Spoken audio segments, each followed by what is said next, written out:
Hello traders. मैं हूं अरविंद कौर, आप सभी का स्वागत है अरविंद शेयर एकेडमी के डेली पॉडकास्ट में। आज हम लोग स्टार्ट करते हैं निफ्टी से।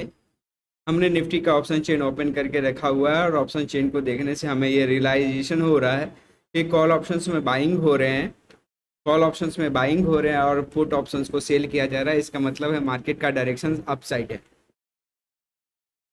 कॉल में बाइंग होने का मतलब होता है मार्केट ऊपर जा रहा है और पुट में सेलिंग का करने का मतलब है कि मार्केट नीचे नहीं जाएगा। नीचे में स्ट्रॉन्ग सपोर्ट मिल जाएगा मार्केट को और मार्केट ऊपर रैली कर सकता है। ऊपर रैली कहाँ तक कर सकता है? तो मार्केट है 22,821 पे बंद हुआ है, तो मार्केट एक राउंड नंबर जो कि 23,000 के पास एक साइकोलॉजिकल रेजिस्टेंस मिल सकता है या फिर इस लेवल पे जाकर के हमें प्रॉफिट बुकिंग देखने को मिल सकता है। तो कल एक्सपेक्ट कर सकते हैं कि मार्केट 23,000 की और मूवमेंट कर सकता है। और मार्केट में अगर कोई करेक्शंस देखने को मिलता है तो 22,700 पे हमारा एक अच्छा सपोर्ट मिल सकता है और 22,600 पे।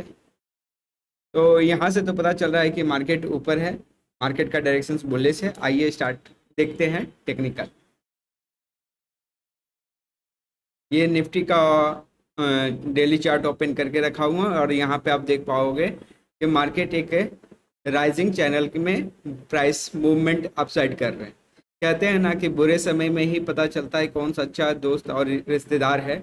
उसी तरह से हमें ये बुरे समय में एक 21,800 जो पहले का एक अच्छा खासा सपोर्ट बना हुआ था 21,875, इस बुरे समय में जब ये डिक्लेरेशंस हुआ कि या फिर एक बहुत बड़ी गिरावट आई है जिसमें कि बीजेपी एनडीए जो है लीड उसका खो रहा था, तो मार्केट एक बड़ा क्रैश किया। बट मार्केट का जो सपोर्ट हुआ, मार्केट का जो क्लोजिंग हुआ वो 21,875 के ऊपर हुआ।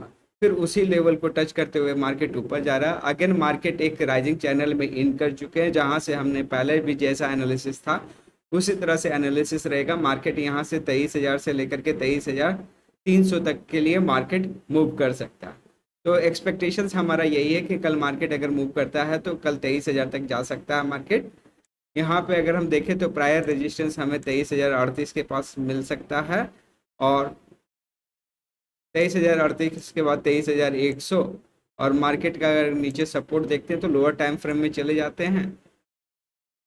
तो लोअर टाइम फ्रेम में जाने पे हमें सपोर्ट जो है लगभग लगभग जो डे लो है वही बन जाएगा हमारा सपोर्ट। 22,640 का हमें सपोर्ट देखने को मिल रहा है और मार्केट ऊपर 23,100 तक जा सकता है। ट्रेड यहाँ पे कैसे किया जा सकता है, कैसे ट्रेड बन सकता है? तो ट्रेड हमारा बनेगा जब मार्केट यदि कल अपना डे हाई को, आज का हाई को ब्रेक करता है, यानी कि 22,910 के ऊपर निकलता है मार्केट, तो हमें एक बाइंग का ट्रेड मिल सकता है। वहीं पे देखेंगे मार्केट एक छोटे से रेंज का फॉर्मेशंस भी कर रहे हैं। तो रेंज का अगर हम टारगेट निकाल लें तो ये टारगेट भी हमें बता रहा है कि मार्केट का जो टारगेट है वो 23,200 से 300 की ओर मार्केट मूव होता हुआ दिख रहा है।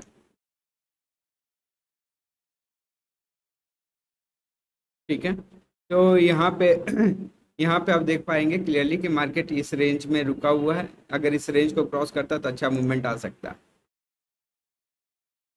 इस लेवल पे भी एक रुका हुआ है। तो हम बोल सकते हैं कि हमारे लिए मार्केट में एक ट्रेड, क्लियर ट्रेड हमें 22,910 के ऊपर मिलेगा। बाजार 22,850 से लेकर के 910 के बीच में मार्केट हल्का साइडवेज रह सकता है, स्लो मूवमेंट हो सकता है। तो ये हमारे लिए एक सेलर्स जोन हो सकता है और मार्केट नीचे में ये अच्छा सपोर्ट हमें दिख रहे हैं।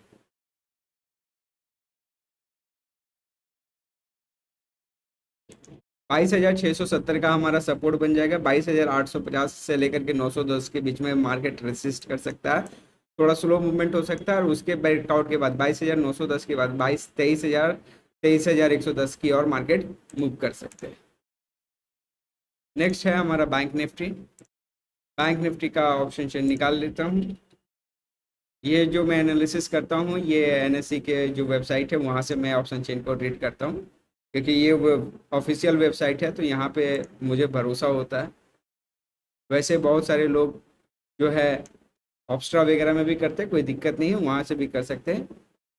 बट मेरे लिए ऑथेंटिक सोर्स से ही अगर किया जाए तो ज़्यादा अच्छा लगता है। चलिए देखते हैं बैंक निफ्टी में कैसा मूवमेंट हो सकता है। तो बैंक निफ्टी में कुछ खास प्राइस का चेंजेस देखने को नहीं मिला है, और कोई खास ओआई का भी बिल्डअप नहीं देखने को मिल रहा है। ठीक है। तो ऑप्शन चेन से बहुत ज़्यादा क्लियर इंफॉर्मेशन नहीं मिल रहा, मार्केट थोड़ा सा साइडवेज यहाँ पे दिख रहा है। मार्केट हाँ बिल्कुल, मार्केट एक साइडवेज है। और ये साइडवेज बुलिश है या बेरिश है, हमें चार्ट पे आने पे पता चलेगा, बट मार्केट में हम बड़ा मूवमेंट किसी एक साइड देखने को देख नहीं पा रहे हैं। चलिए चार्ट पे आते हैं। चार्ट पे भी हमारा मार्केट उसी तरह से मूव कर रहा है जैसा निफ्टी है, बैंक निफ्टी है, सेंस फिन निफ्टी है, सभी का चार्ट एक ही जैसा बना हुआ है। मार्केट जो पिछला जो टॉप बना था जहां से प्राइस गिरा था उसी लेवल को आज मार्केट गया है, और वहां से एक प्रॉफिट बुकिंग देखने को मिला है। इसीलिए मार्केट में थोड़ा सा अपसाइड के लिए लोगों का पोजीशंस बना हुआ नहीं है, बट मार्केट पूरी तरह से बुलिश के कंट्रोल में। ठीक है। और अब वाली टाइम फ्रेम में भी कुछ खास इंफॉर्मेशन नहीं दिख रहे हैं। आइए और लोअर टाइम फ्रेम में जाते हैं। हाँ, लोअर टाइम फ्रेम में जाते हैं तो हमें एक पैटर्न का फॉर्मेशन होता हुआ दिख रहा है। अगर मैं इसको 5 मिनट के टाइम फ्रेम में लगा दूं तो ये हमें ये डब्लू पैटर्न दिख रहा है। 5 मिनट के टाइम फ्रेम में हमें एक डब्लू पैटर्न का फॉर्मेशन दिख रहा है, और मार्केट का जो ब्रेक की क्लोजिंग है वो प्रीवियस डब्लू पैटर्न के पास ही है। तो यदि ब्रेकआउट इसका होता है 49,380 के ऊपर, तो एक मूवमेंट आ सकता है जो एज पर मेजरमेंट रूल के हिसाब से हमारा जो टारगेट आएगा वो टारगेट आ जाएगा ब्रेकआउट के ऊपर मैं लगा दूंगा। ये टारगेट हमारा आ जाएगा लगभग लगभग 49,800, 49,700 से लेकर के 49,800 के लिए टारगेट रहेगा। अभी 49,400 के ऊपर में हमारा ट्रेड इनिशिएट होगा। और मैं इसको अगर थोड़ा सा लॉन्गर टाइम फ्रेम में देखूं तो एक फॉर्मेशन हो सकता है, अभी क्लियर हुए नहीं है। यहाँ पे अगर ब्रेकआउट हो जाएगा तब तो ठीक है, मैं डब्लू पैटर्न को ही ट्रेड करूंगा, वरना ये फ्लैग पैटर्न में भी कन्वर्ट हो सकता है, तो वेट एंड वॉच है।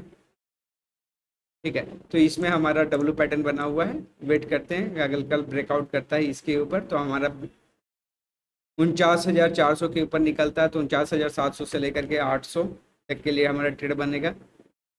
ब्रेकआउट अगर कोई स्ट्रॉन्ग कैंडल करता है तो ब्रेकआउट स्ट्रॉन्ग कैंडल के लो के नीचे ही सब रखते हैं। मार्केट भी आरएसआई का अगर स्ट्रेंथ देखें 60 के पास है, तो आरएसआई भी शो कर रहा है कि मार्केट में पॉजिटिव, मार्केट बुलिश है, बायर्स के कंट्रोल में, तो मार्केट ऊपर जा सकता है। आइए एक बड़े चार्ट का हम बात करते हैं, एक हायर टाइम फ्रेम की बात करता हूँ, एक स्टॉक। जी हाँ, ये जिस स्टॉक्स की मैं बात कर रहा हूँ वो है इमामी लिमिटेड। जी हाँ, ये इमामी लिमिटेड्स में अगर आप देखोगे तो 2015 का, जून 2015 का जो हाई बना था उस हाई को जून 2024 में ब्रेक कर, और अप्रोक्सीमेटली 9 साल के बाद का ये ब्रेकआउट हो रहा।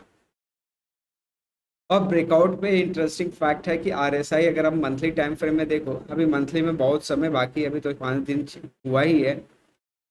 आप देखोगे कि यहाँ पे ब्रेकआउट हो रहा है, ब्रेकआउट भी एकदम शार्प हो रहा है। ब्रेकआउट से पहले भी एक स्ट्रेंथ देखने को मिल रहा है, आरएसआई 70 के पास है।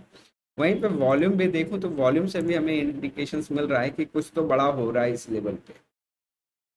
ठीक है। वॉल्यूम में भी एक अच्छा खासा राइज देखने को मिला है। और यहाँ पे जो एक पैटर्न है ये हेड एंड शोल्डर टाइप का पैटर्न होता है, बट ये क्या होता है, एक शॉर्ट टर्म पैटर्न होता है, बहुत बड़ा पैटर्न नहीं है कि 5 साल 9 साल में आप एनालाइज कर पाओ। बट हाँ, एक चीज फैक्ट है कि जितना स्ट्रॉन्गर, जितना हायर टाइम फ्रेम का रेजिस्टेंस रहता है उसको ब्रेकआउट होने के बाद वो उतना ही पावरफुल सपोर्ट बनेगा।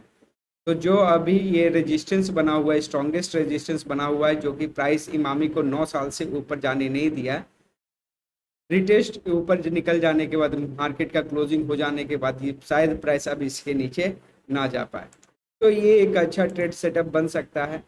और एक 9 साल का लंबा समय के बाद ब्रेकआउट है तो मार्केट में ये मूवमेंट भी एक लंबा देख सकते हैं। जनरली एक लंबे समय के बाद का ब्रेकआउट 2 3 4 गुना भी हो जाते हैं, तो ये हमारे लिए अभी का शुरुआती दौर में कहा पाना मुश्किल है, बट ये हमारा एक मल्टी बैगर टाइप का भी स्टॉक्स बन सकता है। स्टॉक्स को कैसे ट्रेड करेंगे, क्या कर सकते हैं, ये हमारा एनालिसिस आने वाले समय में होता रहेगा।